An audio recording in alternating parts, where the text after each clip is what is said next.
Hello everyone, welcome to my updated Toga Himiko cosplay tutorial.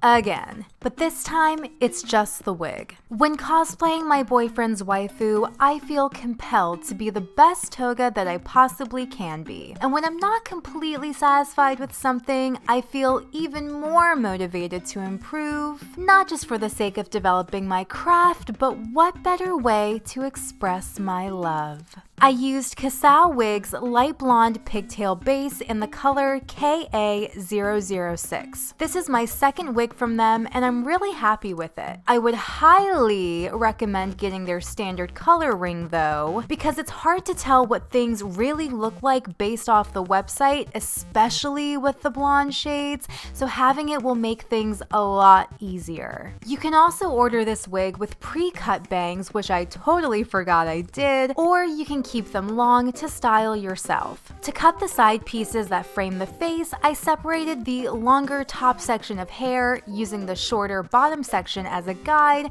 then cut in a downwards angle to match the length.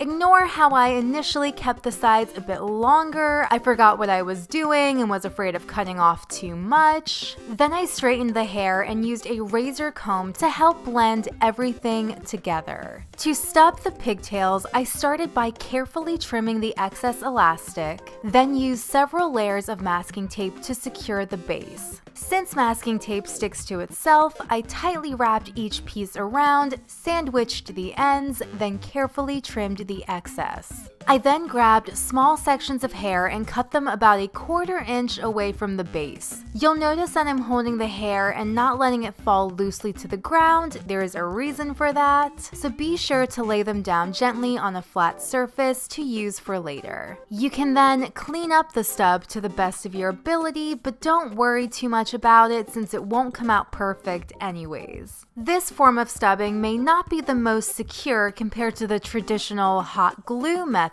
but I really wasn't in the mood to do all that. To make the buns, I started by taking a 3-inch foam ball and cutting off about a 1/4 inch or so from one side to create a flat edge. Then I loosely outlined the circumference of the stub, then carefully cut it out. I also used my fingers to carve out the foam and deepen the hole. Since you want the ball to fit snugly onto the stub, it's important to frequently check the sizing so you don't accidentally make the hole too big. Remember all that neatly gathered hair we collected earlier? Take about a 1-inch piece, use a comb to remove any stray hairs, cut across to make the ends as straight and even in length as possible. I applied a small amount of hot glue to the rim of the flat edge, waited about 10 seconds, then pressed the hair down. While holding the hair in place, I applied more hot glue to the top of the ends, then used a silicone cosmetic brush to spread and smooth out the ends towards the hole. Let it dry for another minute, then carefully remove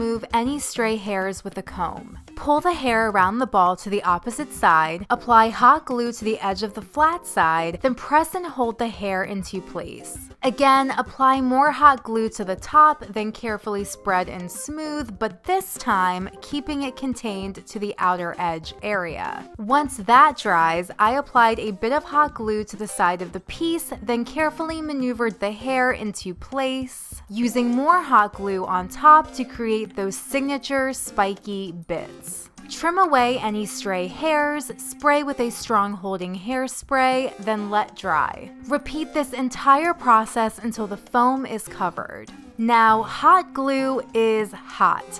I don't know who needs to hear that, but please be careful while using it. Besides brushes, there are silicone finger caps you can wear to protect yourself. I really tried not to, but if you see me using my bare finger, know that I waited for the glue to cool down completely or there was enough hair between me and the glue to not get burned, and trust me, I've been burned before and it hurts like a Also, if you use too much hot glue in one spot, it can melt the styrofoam, so be careful of that as well. Wrapping hair around a ball or other shape like this is usually easier with those long wefted pieces you can purchase separately. However, I didn't want to waste the hair I cut off, and plus, I saved a little money using what I already had. If you run out of hair to make those spiky bits at the end of your piece, you can take smaller strands of hair and glue them around the same place to mimic the look. You can also use your fingers to spread out the hair before setting with hairspray to maximize coverage. Don't worry if you end up with little gaps here and there, I did too. You could add more hair or even paint the styrofoam underneath to help conceal it. However, I find the shade of blonde to be pretty forgiving as my gaps weren't too noticeable from a distance or when I had the full cosplay on. I carefully maneuvered the bun onto the stub, made any adjustments with hairspray, and y'all, we are done. Thank you so much for watching. As always, let me know what you think down in the comments section. Please give this video a thumbs up if you enjoyed it and found it helpful. And subscribe to my channel, Tara for Your Wellness, for more cosplay tutorials and other fun things. And until next time, please take care and stay well.